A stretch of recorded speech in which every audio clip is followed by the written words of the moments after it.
At 11:47 p.m. on a Friday night, I crouched behind my neighbor's curtains, watching my own house like a criminal. My breath fogged the cold window as I waited, every muscle in my body tense. Marshall leaned close, his weathered hand steady on my shoulder, and whispered, "Midnight, Fiona. That's when you'll see everything." When the clock struck 12, what I witnessed didn't just break my heart. It shattered every illusion I'd held about family, love, and trust. But let me tell you how a 64-year-old widow ended up spying on her own son from a neighbor's second-floor window, because the path that led me here is paved with whispers, locked doors, and the kind of betrayal that only family can inflict. My name is Fiona Walker, and for 40 years, this house on Maple Street has been my sanctuary. Every corner holds a memory. The kitchen where David and I prepared Sunday pancakes while our son Kyle sat in his high chair, smearing syrup across his face. The living room where we watched Kyle grow from a gap-toothed boy into a man. The garden we planted together, David's hands teaching mine how to coax roses from stubborn queen soil. When David died 7 years ago, his heart giving out in our master bedroom, in my arms at 3:47 in the morning, I thought I'd lost everything that mattered. The house felt too big, too empty, too full of ghosts. That's when Kyle called. "Mom, you shouldn't be alone," he'd said, his voice carrying that concerned son tone that made my heart swell. "Ruby and I have been talking. We want to move in with you, just temporarily until you feel better." I remember crying with relief. My boy, wanting to take care of his aging mother. What a blessing, I'd thought. What a gift to have family close in these lonely years. How naive I was. The first 4 months were good. Better than good. They were almost happy. Ruby cooked pot roast the way I liked it, with extra carrots and those small potatoes David always insisted on. She'd smile at me across the dinner table, asking about my day, listening to my stories about the neighborhood with what seemed like genuine interest. Kyle fixed things around the house. The leaky faucet in the guest bathroom, the loose board on the back porch that David had meant to repair before he got sick. I'd watch my son work, his hands capable and strong like his father's, and think, David would be so proud. We were a family again. Or so I believed, but 4 months ago, something shifted. It was subtle at first, like a photograph slowly going out of focus. The smiles became mechanical. The conversations felt rehearsed, and the whispers began. At first I told myself it was my imagination, that grief was playing tricks on my 64-year-old mind, but the whispers were real. Every time I entered a room, Kyle and Ruby would fall silent mid-sentence. Kyle would slip his phone into his pocket with a quick, almost guilty motion. Ruby would pivot to some mundane topic, the weather, the grocery list, anything, with a brightness that rang hollow. "What were you talking about?" I'd ask, trying to keep my voice light. "Nothing important," Ruby would reply with that sweet voice that was starting to sound like sugar over vinegar. "Just work stuff, Mom," Kyle would add, never quite meeting my eyes. Then I noticed the locked room. My master bedroom, the room where I'd slept beside David for 35 years, the room where he'd taken his last breath. I'd converted it into storage after he died. Too many memories. Too much pain. I'd moved into the smaller guest room and left that door open, as if keeping it accessible might somehow keep David's memory alive. But now it was always locked. "Why is this room locked?" I asked Ruby one afternoon, my hand on the doorknob that wouldn't turn. She answered too quickly. "There's a moisture problem. We noticed some dampness in the walls. We're keeping it closed so your stored items don't get damaged." I didn't remember giving anyone permission to touch that room. I didn't remember any conversation about moisture, and when I walked past it at night, I heard sounds that made my skin crawl. Footsteps, muffled voices, laughter that didn't belong to Kyle or Ruby. One night, unable to sleep, I got up for water. It was 2:15 in the morning, and I noticed a sliver of light beneath the master bedroom door. Then I heard it, water running in the bathroom. Not Kyle and Ruby's bathroom. The master bathroom. I stood in the hallway in my nightgown, my heart pounding, listening to sounds in a room that should have been empty. The next morning I found a long blonde hair on the living room sofa. Ruby has black hair. I have gray. The hair was golden, clearly from someone younger, someone who didn't live here. I said nothing. Not yet. But fear was beginning to creep under my skin like ice water. The night I saw the midnight visitor, everything changed. It was close to 11 p.m. when I heard the front door open. I'd been lying in bed trying to read, but the house had felt strange all evening, charged with an energy I couldn't name. At the sound of the door, I set my book aside and moved silently to my bedroom doorway. From my vantage point, I could see down the hallway to the entrance. Ruby stood there, backlit by the porch light, speaking in hushed tones to a young woman I'd never seen before. The woman looked about 25, dressed in jeans and a jacket, pulling a small wheeled suitcase. They spoke for perhaps 30 seconds, their voices too low for me to hear the words. Then the young woman reached into her purse and pulled out something. Bills, I was almost certain, though I couldn't see clearly from this distance. Ruby took whatever it was and tucked it quickly into the pocket of her pants. Then Ruby led the woman down the hallway, toward the master bedroom. I heard the distinctive sound of a key turning in a lock. The door opened. Yellow light spilled into the hallway for a moment, and I caught a glimpse of the room I hadn't entered in months, the bed I'd shared with David, now made up with unfamiliar linens. Then the door closed and the lock clicked again. I stood frozen, my hand gripping the door frame so hard my knuckles ached. A stranger, in my house, in that room, in the bed where David died. At breakfast the next morning I watched them, really watched them. Kyle sat at the table scrolling through his phone, his shoulders relaxed, his expression bland. Ruby hummed while she made coffee, the picture of domestic contentment. "Did you sleep well?"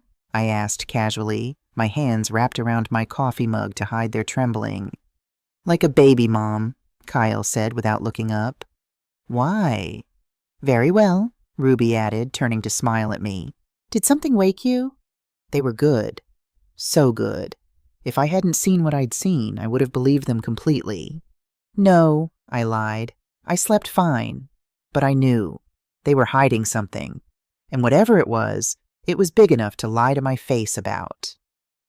I spent the rest of that day in a fog of confusion and hurt. My son, my only child, the boy I'd rocked to sleep and nursed through fevers and sent off to college with pride swelling in my chest, was lying to me.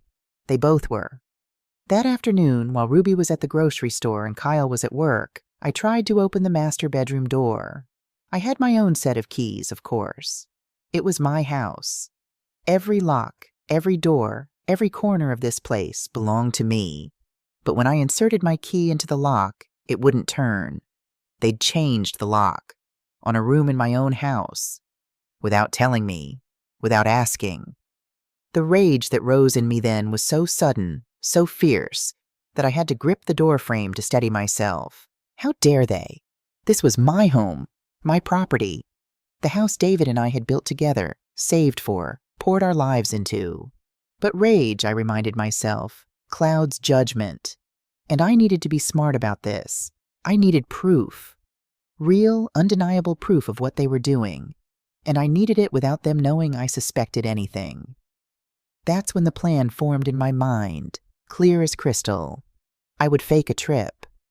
I'd tell them I was visiting my sister Sarah in Boston for a week. I'd leave them alone, let them think they had complete freedom. And I'd watch from a distance to see exactly what they did when they thought no one was looking. Marshall Hayes lives directly across the street from me, in the blue colonial with white shutters.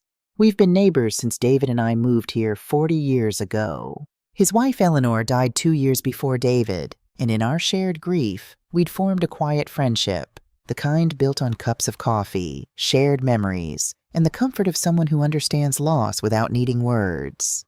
Marshall is 72, with hands gnarled by arthritis, but eyes that miss nothing.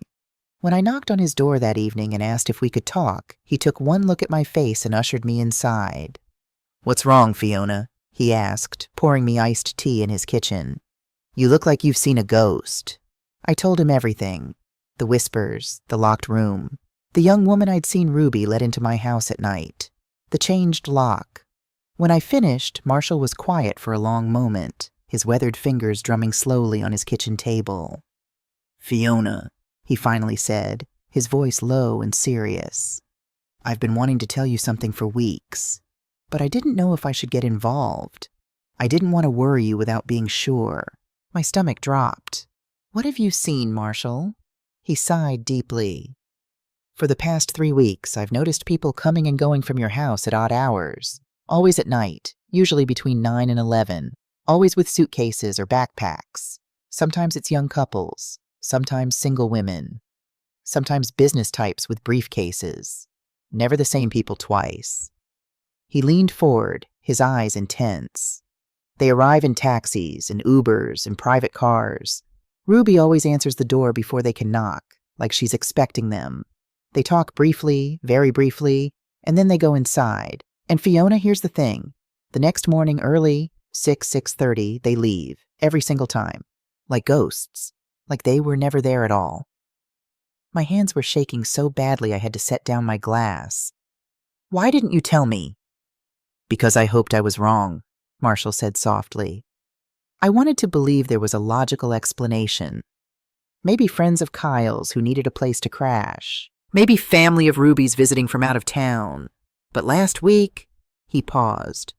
"Last week I saw Ruby take money from a couple at your front door. Cash. She counted it right there and put it in her pocket." The kitchen tilted. I gripped the edge of the table.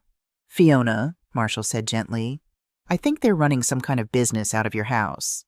I don't know exactly what. Maybe renting rooms like an illegal bed and breakfast. But whatever it is, they don't want you to know about it. That's why they wait until you're asleep. That's why they act normal during the day." I felt tears prickling my eyes, but I refused to let them fall. Not yet. Not when I needed to think clearly.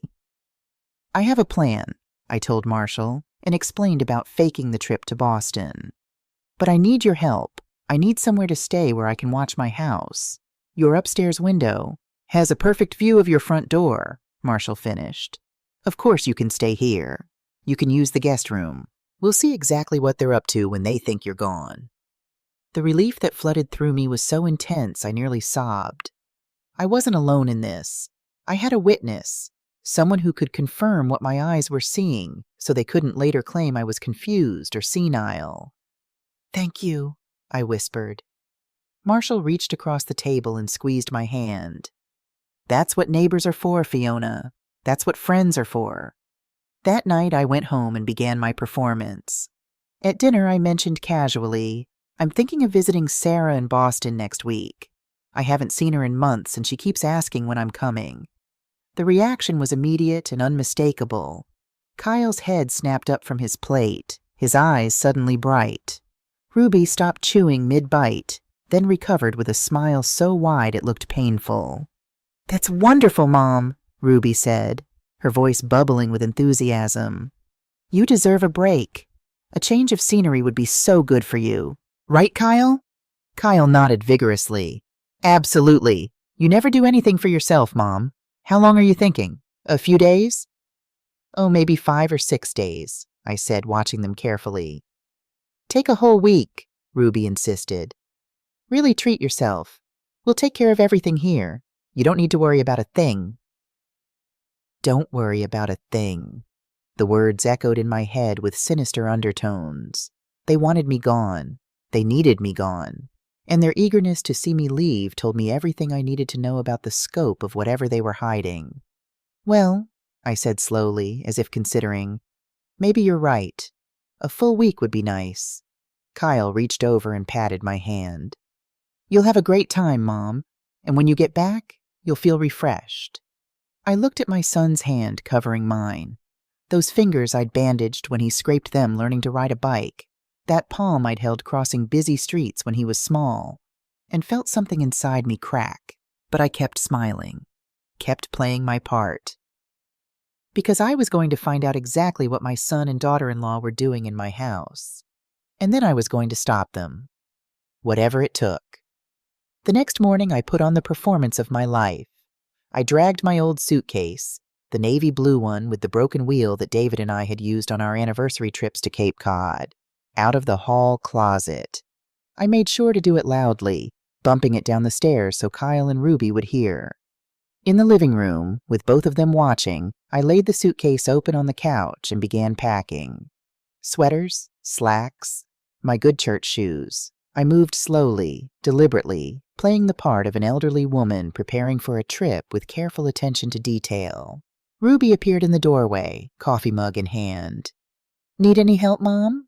"No, dear, I'm fine," I said, folding a cardigan with exaggerated care. Though I can never remember, does Sarah keep her house warm or cold? I never know what to pack. "Better bring layers," Ruby suggested, her voice honey-sweet. "Boston can be unpredictable this time of year." I pulled out my phone, making sure they could see, and called Sarah. My older sister answered on the second ring. "Sarah?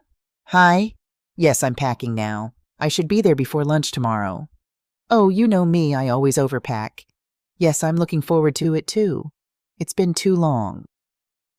I'd briefed Sarah the night before, told her everything. She'd been horrified, supportive, and immediately agreed to be part of the plan. Now she played her role perfectly, her voice warm and welcoming over the speaker. When I hung up, Kyle was standing in the hallway. "Want me to drive you to the bus station tomorrow, Mom?" "Oh, that's not necessary," I said. "I can take a cab." "I insist." His tone was firm, brooking no argument. What kind of son would I be if I didn't see my mother off properly? The kind who's turning her home into an illegal hotel, I thought. The kind who locks rooms in her own house. But I smiled and said, "That's very sweet of you, Kyle," because I understood what he was really doing. He wanted to make sure I actually got on that bus. He wanted to see me leave with his own eyes. The next morning, Kyle drove me to the Port Authority bus terminal in Midtown Manhattan.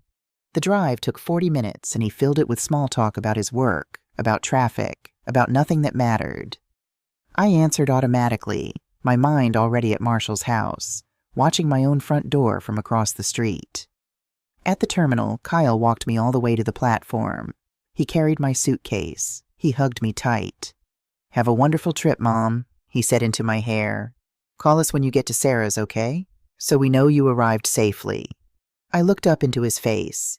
This face I'd kissed countless times. This face that had once been my whole world, and searched for some flicker of guilt, of remorse, of the good boy I'd raised. But all I saw was impatience, eagerness for me to leave. "I'll call," I promised. "Take care of the house." "Don't worry about anything," he said, and the relief in his voice was unmistakable. I walked into the terminal, waving once before I disappeared into the crowd. I knew Kyle would wait, watching, making sure I actually boarded. So I went through the motions, found the right gate, stood in line with other passengers. But when the bus began boarding, I slipped away, down a different corridor, out a different exit, into a waiting taxi I'd arranged the night before. "Corner of Maple and 7th, Queens," I told the driver, "and I'm not in a hurry." Marshall was waiting for me. From Marshall's second-floor guest room, I had a perfect view of my house. The window looked directly across the street, offering an unobstructed sightline to my front door, my small front yard, and, if I angled myself correctly, a slice of my living room through the sheer curtains. Marshall had set up a comfortable chair for me by the window. He'd brought up a thermos of coffee, a plate of cookies, and a pair of binoculars. "Theater seating," he said wryly, though I wish the show wasn't so troubling. "Thank you for this," I said quietly. "I don't know what I'd do without you." "You'd figure it out," Marshall replied. "You're stronger than you think, Fiona. Always have been." For the first few hours, nothing happened. Around 10 in the morning, Ruby left in her car, grocery shopping probably, or running errands. Kyle had already gone to work. My house sat silent and empty, looking perfectly innocent in the morning sunlight. It looked like home, like the place where I'd raised my son and buried my husband and lived my life. How could something so familiar hide such dark secrets? Ruby returned around 11:30, her arms full of shopping bags. She disappeared inside. The house absorbed her like a mouth swallowing food. The afternoon crawled by. I watched neighbors walk their dogs. I watched the mailman make his rounds. I watched my house and saw nothing unusual, nothing suspicious. But I knew what Marshall had told me. They waited for night. They waited for darkness and the assumption of my sleep. As evening fell and the streetlights flickered on, my pulse began to quicken. At 6:15, a silver Honda pulled up in front of my house. I sat up straighter, my hand reaching for the binoculars. Through the lenses, I watched as a young couple emerged from the car. They looked to be in their early 30s, the man in khakis and a button-down shirt, the woman in jeans and a sweater. Both carried overnight bags. They'd barely made it to my front walkway when my door opened. Ruby stood framed in the doorway, backlit by the warm glow of my living room lamps. She was smiling, professional and welcoming, like a hotel concierge greeting expected guests. The couple approached. Words were exchanged. I was too far away to hear, but I could see their mouths moving. Then the man reached for his wallet. He pulled out bills. I counted 3, maybe 4, and handed them to Ruby. Ruby took the money with practiced ease. She didn't count it openly, but her fingers moved quickly, efficiently, confirming the amount. Then she tucked the bills into her pocket and gestured for the couple to come inside. They disappeared into my house. My breath had stopped somewhere in the middle of that transaction. Now it came back in a painful rush. "Did you see that?" I whispered to Marshall, who'd been standing quietly behind me. "I saw it," he confirmed, his voice grim. "Fiona, I'm so sorry. But yes, I saw everything." I'd known it was happening. Marshall had told me. I'd suspected for weeks. But seeing it with my own eyes, watching my daughter-in-law take money from strangers and welcome them into my home like it was a bed and breakfast, the floor seemed to tilt beneath me. "How much do you think they charged?" I heard myself ask. Marshall considered. "Hard to say. $50 a night, maybe? That's cheap for New York, even Queens. But if they're running an illegal operation, they'd need to undercut legitimate hotels. $50. 2 people. 1 night. If they did this even 3 nights a week, that was $300. $1,200 a month. In 4 months, the amount of time Marshall had been noticing activity, that would be nearly $5,000. $5,000 earned by renting out rooms in my house. Rooms I owned, using my electricity, my water, my gas, without asking permission, without paying me a single cent. They were stealing from me. My own son was stealing from me. The rage that had been building since I found the changed lock suddenly crystallized into something cold and hard in my chest. At 7:30, lights began appearing in different parts of my house. The living room, the kitchen, and then, my heart clenched, the master bedroom. Through the sheer curtains of that window, I could see movement, shadows crossing back and forth. The couple, settling in for the night in the room where David had died. Strangers. Walking on the floor where I'd knelt beside my dying husband. Sleeping in the bed where we'd held each other through 35 years of marriage. Tears burned my eyes, but I refused to let them fall. Not yet. I needed to see everything, understand everything. At 9:15, Kyle came home from work. I watched him park his car, grab his briefcase, and walk up to our front door with the casual gait of a man who had nothing to hide. He looked exactly like the hard-working son I'd always believed him to be. But I knew better now. 20 minutes after Kyle arrived, another car pulled up. This time it was a couple who looked younger, mid-20s maybe, dressed in the casual style of tourists or students. They had large backpacks and excited expressions. Ruby met them at the door before they could knock. The same routine. The greeting, the exchange of money, the welcoming gesture. 4 strangers now. 4 people who had no right to be in my house, occupying my spaces, breathing my air. I counted in my head. If each person paid even $30, that was $120. Just tonight. 1 night. Multiply that by several nights a week, by weeks, by months. They've made thousands, I said aloud. Thousands of dollars. From my house. Marshall's hand settled gently on my shoulder. I know. It's unconscionable. We sat in silence, watching. At 10 o'clock, the lights in my house began to dim. The living room went dark, then the kitchen. The bedrooms stayed lit a little longer, people getting ready for sleep, I supposed, and then those too went dark. By 10:30, my house looked peaceful, quiet, innocent. But I knew what it was hiding. Over the next 2 days, I witnessed the full scope of their operation. Every morning, around 6 or 6:30, the guests would leave. They'd slip out quietly, efficiently, like actors exiting a stage. Ruby would see them off with a professional smile. Sometimes she'd hand them a card. Business cards? Contact information for their illegal hotel? Then she'd spend the next hours cleaning. I watched her carry armloads of sheets and towels to the basement where my washer and dryer sat. Watched her move from room to room with cleaning supplies. She worked with the efficiency of someone who'd done this many times, who had a system, a routine. Kyle played his part too. In the evenings, after work, he'd help change linens Ruby couldn't manage alone. He'd bring home supplies from the store. Toilet paper, soap, coffee, things you'd need to stock a rental property. He kept the lawn immaculately trimmed. Fixed a loose shutter I hadn't even known was broken. They were running a business. A real, organized, professional business. And they'd been doing it for months, right under my nose, while I slept in my room just down the hall. One evening, while watching Ruby work in the kitchen, I saw her pull out a small notebook. She set it on the counter while she made coffee, and even from across the street, I could see columns of writing. Numbers, dates, codes that might have been room assignments.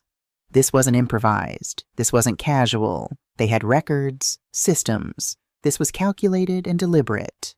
And every night after the house grew quiet, after the guests retired to their rooms, I'd see Kyle and Ruby sit down at my dining room table, the oak table David built by hand, and count money.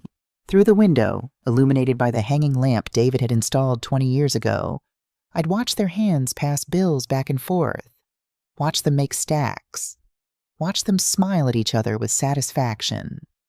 That smile made me feel sick. On the third night, Marshall told me something that changed everything. We were sitting in his living room, taking a break from the constant surveillance. Marshall had made tea, and we were trying to decompress from the stress of watching my home be violated over and over. "Fiona," Marshall said slowly, "there's something else I need to tell you. Something I've been wrestling with whether to mention." My stomach dropped. "What is it?" He set down his teacup with careful precision. 2 weeks ago, I saw Ruby meeting with a man at the coffee shop on the corner. Frank's place. You know it? I nodded. It wasn't Kyle. It was someone else. A man maybe in his 50s, well-dressed, expensive suit, leather briefcase like lawyers carry. Marshall paused. I was at the next table working on a crossword. I didn't mean to eavesdrop, but the place was quiet, and their voices carried. "What did you hear?" My voice came out as a whisper. Marshall's face was troubled. Not complete sentences, just words, fragments. But Fiona, the words I heard were documents, mental competency, medical evaluation, and nursing home. The room seemed to contract around me. Those words, those specific terrible words, they weren't random. They weren't about someone else. They were about me. "Are you sure?" I managed. "You're absolutely sure that's what you heard?" "I'm sure." Marshall leaned forward. "And there's more. Friday nights. I've noticed Friday nights are different. There's more activity, more guests, more cars. It's like," he searched for the words, "like they ramp everything up for the weekend." "This Friday?" I asked. "Every Friday." "But Fiona," his eyes were intense. "Wait until midnight this Friday. Something happens at midnight. I've seen Ruby go out to your back shed around that time, and once I saw her meet someone there. I couldn't see who. But I think there's more to this than just the rental operation. Mental competency, medical evaluation, nursing home.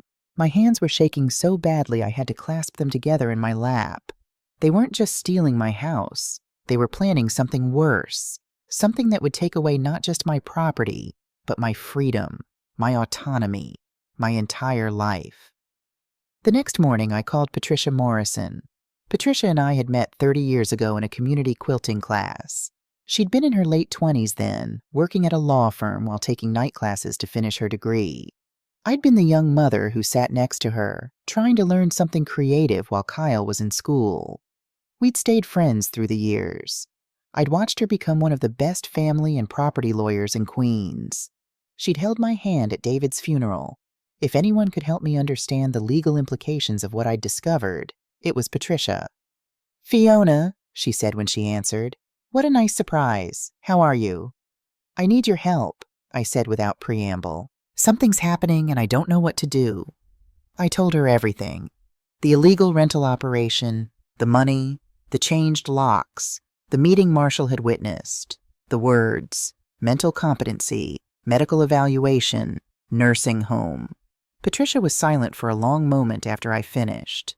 When she spoke, her voice had shifted from friend to lawyer, sharp, analytical, concerned.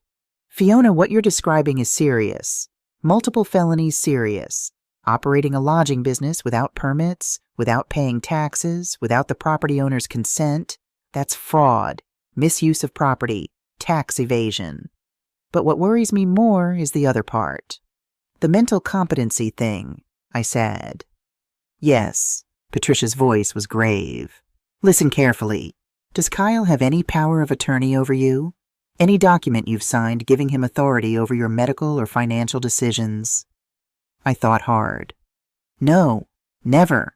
All my documents are in my safe deposit box at the bank. I've never given anyone power of attorney."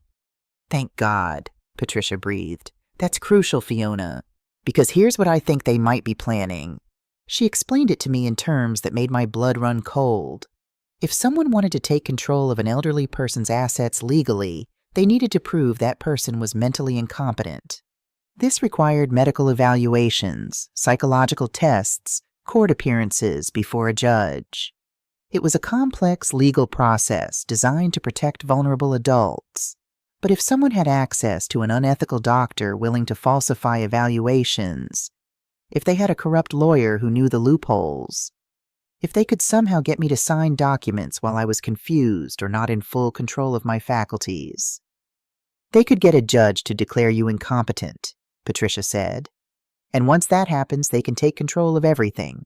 Your house, your bank accounts, your medical decisions. They could commit you to a nursing home against your will, and legally, there would be nothing you could do about it. "But I'm not incompetent," I said, my voice shaking. "My mind is perfectly clear. I know that. You know that. But Fiona, if they're willing to go this far, and the fact that they're already running an illegal business out of your house suggests they're willing to go very far indeed. They could manufacture evidence. They could drug you to make you seem confused. They could create situations where you appear unstable. They could falsify documents. How do I stop them?" Patricia was quiet for a moment, thinking. "First, you need irrefutable evidence of what they're doing. You're already gathering that with your surveillance. Photos would help. Do you have a camera?" "My phone." "Good. Use it. Document everything.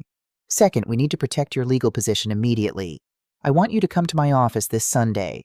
I'll have a notary there. We're going to create documents that will make it legally impossible for Kyle to touch your assets without committing obvious fraud." "What kind of documents?" "A revocable power of attorney that specifically excludes Kyle. A declaration of mental competency certified by a forensic psychologist I trust. A new will. Protective orders. Everything we can think of to create a legal fortress around you and your property." Relief flooded through me. "Thank you, Patricia." "But Fiona," her voice turned urgent, "you have to be very careful. If they suspect you know what they're planning, they might accelerate their timeline. They might try something drastic." "Like what?" Patricia paused before answering. "Like drugging you to make you appear confused in front of a doctor. Like creating emergencies to make you seem unable to care for yourself. Like fabricating evidence that you're a danger to yourself. I've seen it happen, Fiona. Elder abuse is more common than people realize." After we hung up, I sat in Marshall's guest room, staring at my hands. They looked old suddenly, thin-skinned, veined, the hands of a woman in her 60s. Vulnerable hands.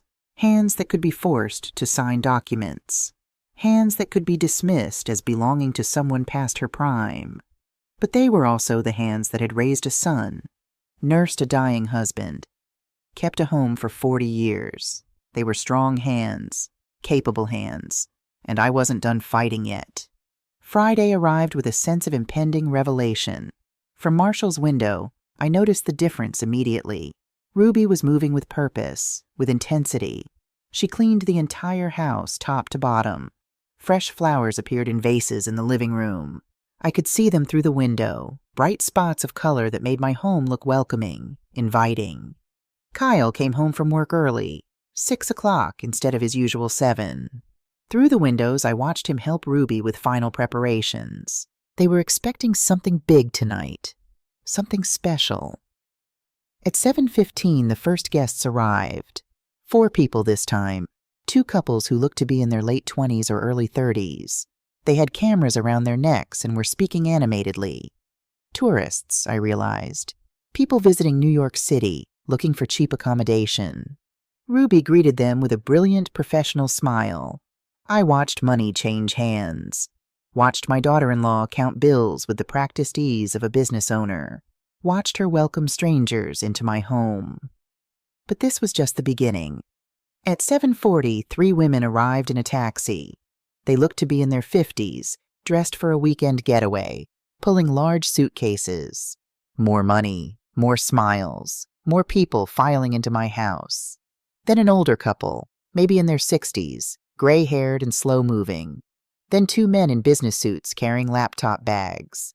By 8:30, I'd counted 11 people, 11 strangers occupying every available room in my house.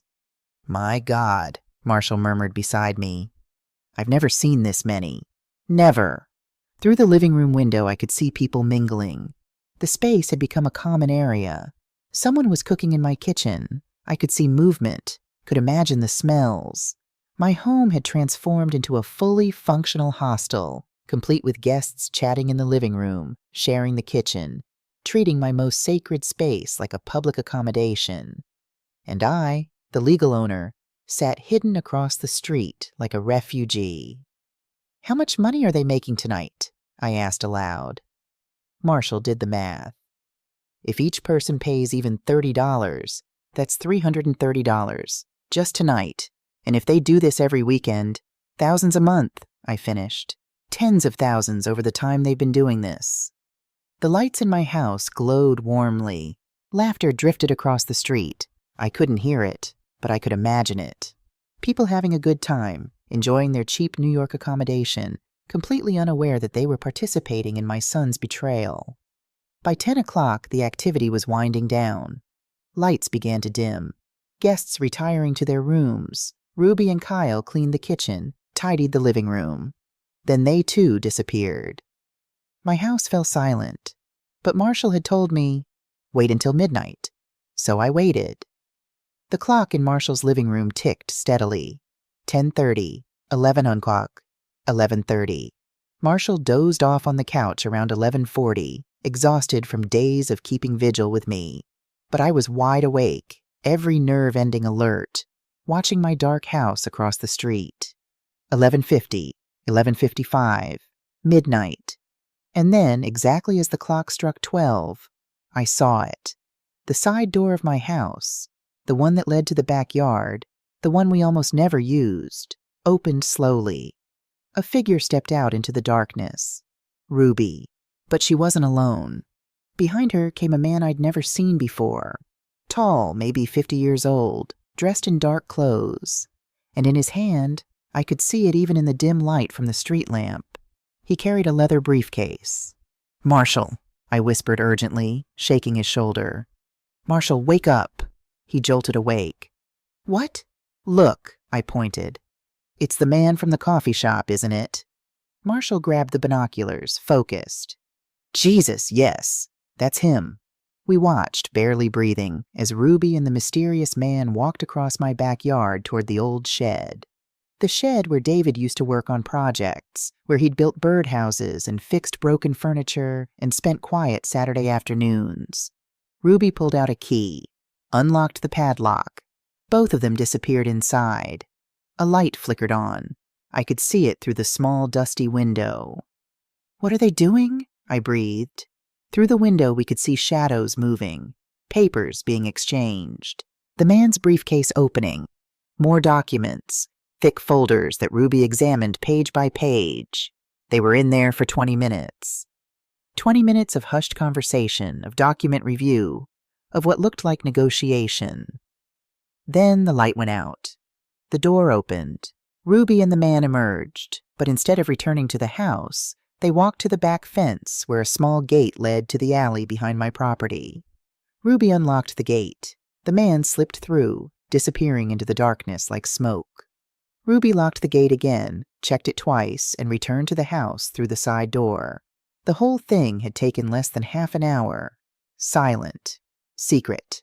Invisible to anyone who wasn't specifically watching. I sat back in my chair, my heart hammering. He's part of this, I said.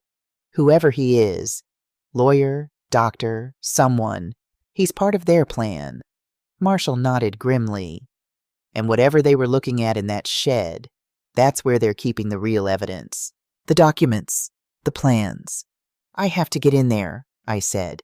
I have to see what they're hiding. Fiona, I have to, Marshall. I have the key to the back gate. I can go in through the alley tomorrow morning when they're busy with the guests. I need to know exactly what I'm up against. Marshall looked at me for a long moment. Then he nodded slowly. Then I'm coming with you, he said, to keep watch. Saturday morning, I stood in the alley behind my house, my hand trembling as I unlocked the gate. Marshall kept watch while I slipped into my own backyard like an intruder. The shed door opened with a creak that made my heart stop. Inside, David's old workshop smelled of wood and rust and memories. But on his workbench sat something that didn't belong.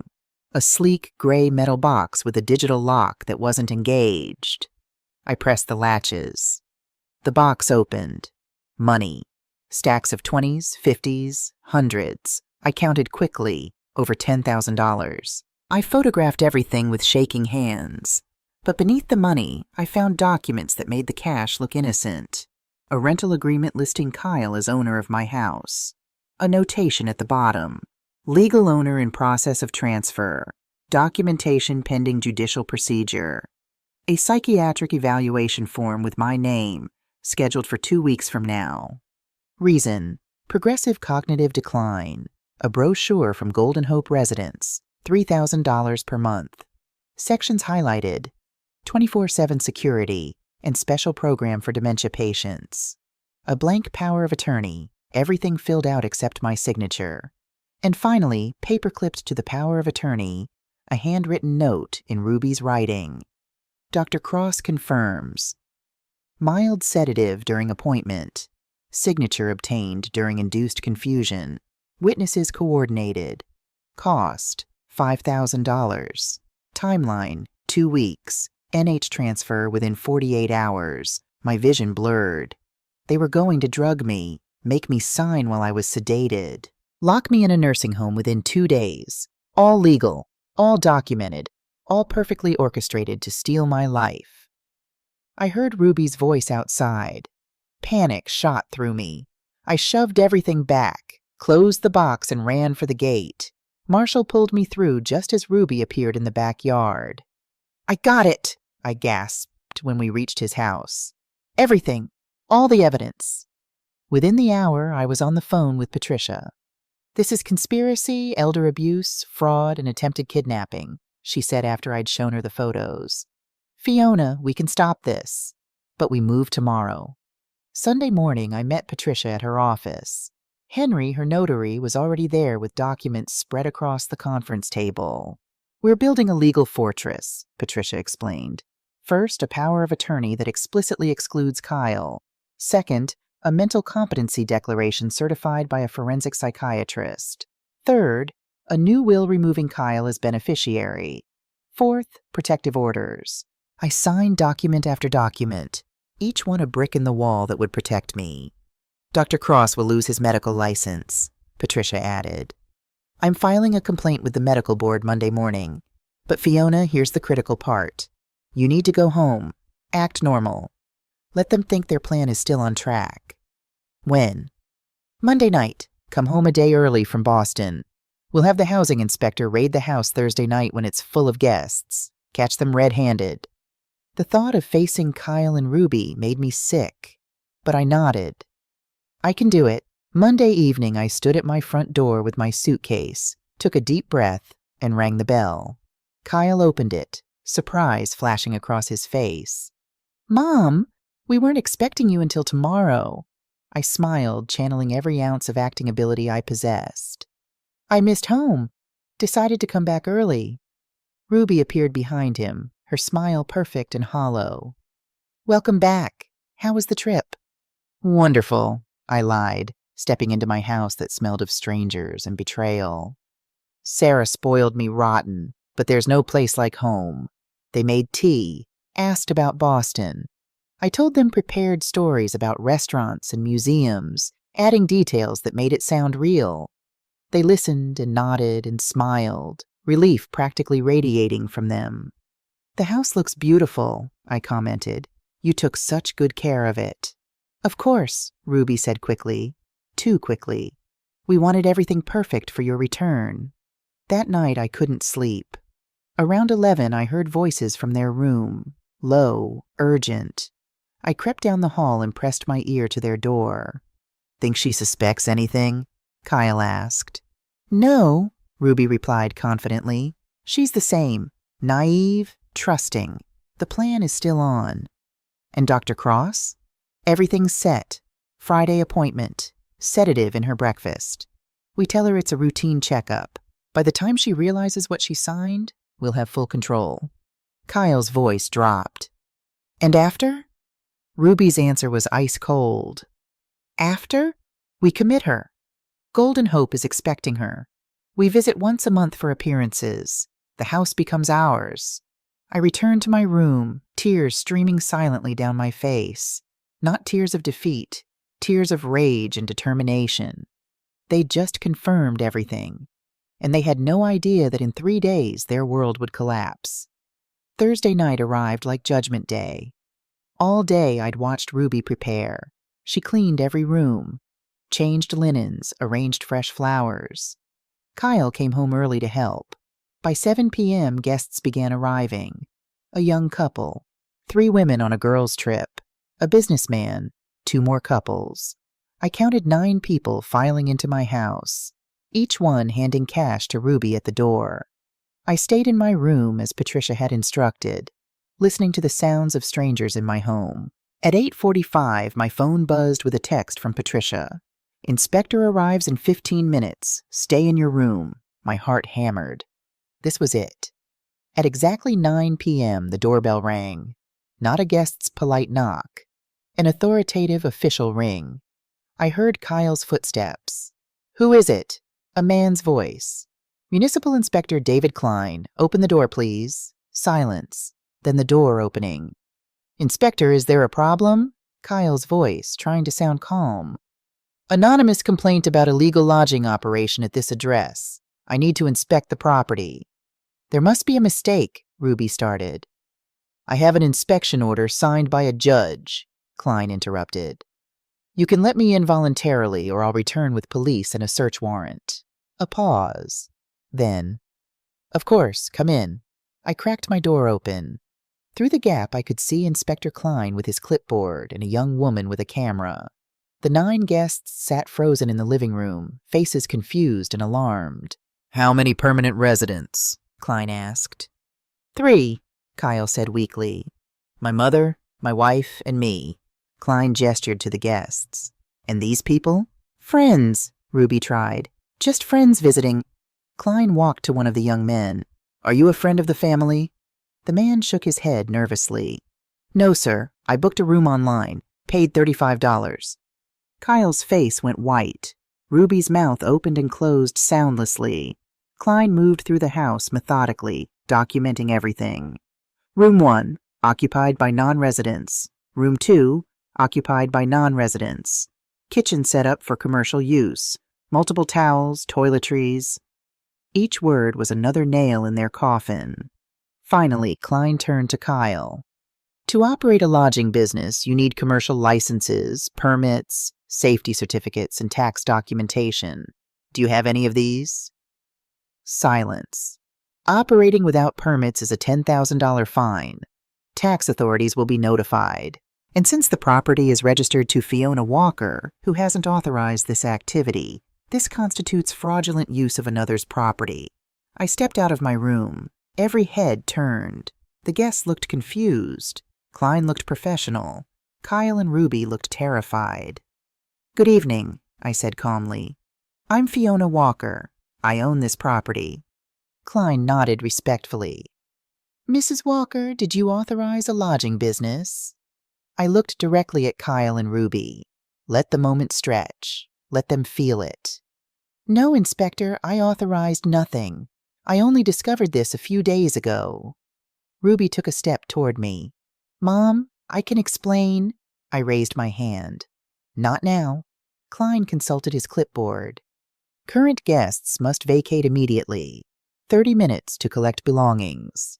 Mr. and Mrs. Walker will receive official citations and must appear before a judge next week. Officers are standing by outside." The next 30 minutes were chaos. Guests grabbing luggage, demanding refunds. Ruby forced to return cash under Klein's supervision. Kyle sitting on the couch with his head in his hands, watching his illegal empire crumble. When the last guest left and the inspector departed, silence fell like a guillotine blade.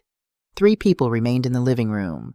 Me by the window, Kyle on the sofa, Ruby near the door. Ruby spoke first, her voice desperate. "Mom, we had reasons. Debts. The house is expensive." "Reasons?" I interrupted. "That justified turning my home into an illegal hotel?" "We were going to tell you eventually." "Before what?" My voice cut like a knife. "Before you drugged me and made me sign a fraudulent power of attorney?" The silence was absolute. Ruby's face drained of color. Kyle's head snapped up. "How?" Kyle breathed. "How do I know? Because I was never in Boston, Kyle. I was here, watching. I found the documents in the shed, the rental contracts, the psychiatric evaluation, the nursing home brochure, Ruby's note about Dr. Cross giving me sedatives. All of it." Ruby shook her head frantically. "No, that was just precautionary." "Stop lying!" I'd never shouted at them before. The force of it shocked even me. "I read your note, Ruby. Signature obtained during induced confusion. Those were your exact words." Ruby's lips trembled. No sound came out. I turned to Kyle. "You. I raised you. Loved you.